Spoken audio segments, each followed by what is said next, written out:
Hi friends, welcome to our channel. Today recipe the best kaju capsicum kurma. ఈ కూర్మా మీరు రోటీలో కానీ రైస్లో కానీ మరియు పూరీలో కానీ దేనిలోకైనా బాగా ఎంజాయ్ చేయవచ్చు. నేను మీకు ఈరోజు కమ్మని చిక్కటి గుజ్జుతో ఉన్నటువంటి కూర్మాను చూపించబోతున్నాను. నిజంగా ఇది చాలా బాగుంటుంది. Let's start the video. ముందుగా గ్యాస్ స్టవ్ ఆన్ చేసుకొని ఒక కళాయి పెట్టుకొని అందులో నూనె వేసుకొని వేడి చేసుకోండి. ఆయిల్ బాగా వేడెక్కిన తర్వాత తరిగిన ఉల్లిపాయలు వేసుకొని వాటిలో కాస్త సాల్ట్ వేసుకొని వీటితో పాటుగా తరిగిన టమాటీ ముక్కలు కూడా వేసుకొని రుచికి తగ్గట్టుగా కాస్త జీడిపప్పు కూడా వేసుకొని టమాటీ పచ్చివాసన పోయినంత వరకు లో ఫ్లేమ్లో బాగా వేపుకోండి. ఇలా 3 to 5 మినిట్స్ ఫ్రై చేసుకున్న తర్వాత వీటిలో ఒక దాల్చిన చెక్క, 2 యాలకులు, ఇంకా జింజర్ గార్లిక్ పేస్ట్ వేసుకొని మంచి సువాసన వచ్చే వరకు బాగా ఫ్రై చేసుకోండి.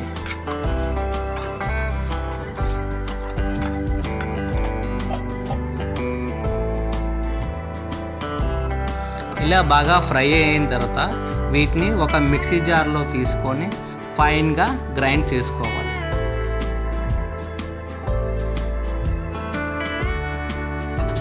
ఇప్పుడు అదే కళాయిలో కాస్త నూనె వేసుకొని మళ్ళీ వేడి చేసుకోండి. బాగా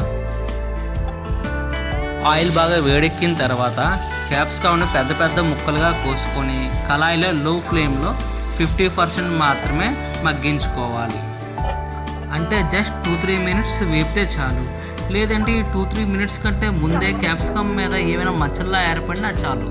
స్టవ్ ఆఫ్ చేసి వీటిని వేరే బౌల్లో తీసుకోండి. ఇప్పుడు అదే కళాయిలోని మళ్ళీ కాస్త ఆయిల్ వేసుకుని బాగా వేడి చేసుకున్న తర్వాత వీటిలో కారం, ధనియాల పౌడర్, జీరా పౌడర్, గరం మసాలా వేసుకొని బాగా కలుపుకోండి. ఇలా 2-3 మినిట్స్ బాగా వేడెక్కిన తర్వాత మనం ముందుగా గ్రైండ్ చేసుకున్న ఉల్లిపాయలు, టమాటీ పేస్ట్ని వీటిలో వేసుకొని మసాలా మొత్తం బాగా అంటేటట్టుగా బాగా కలుపుకోండి. కాస్త రుచికి తగ్గట్టుగా సాల్ట్ యాడ్ చేసుకొని లో ఫ్లేమ్లో బాగా మగ్గించుకోండి. ఇలా 2-3 మినిట్స్ మగ్గించుకున్న తర్వాత వీటిలో 1 టేబుల్ స్పూన్ నెయ్యి వేసి మరో 2-3 మినిట్స్ బాగా మగ్గించుకోండి.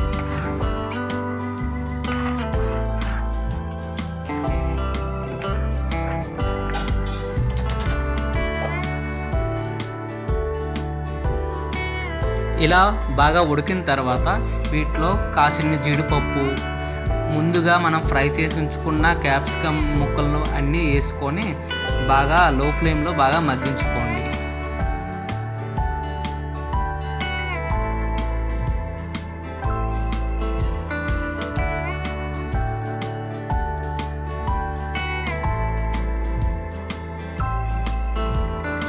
ఇలా ఆయిల్ పైకి తేలినంత వరకు బాగా మగ్గించుకోండి.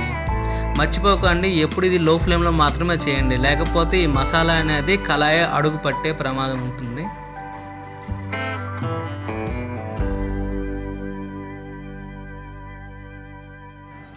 అంతేనండి, రెడీ అయిపోయింది మన స్పైసీ కాజు క్యాప్సికమ్ కూర్మా. వీటిని మీరు రోటీతో కానీ, పూరీతో కానీ, రైస్తో కానీ బాగా ఎంజాయ్ చేయొచ్చు. Thank you for watching.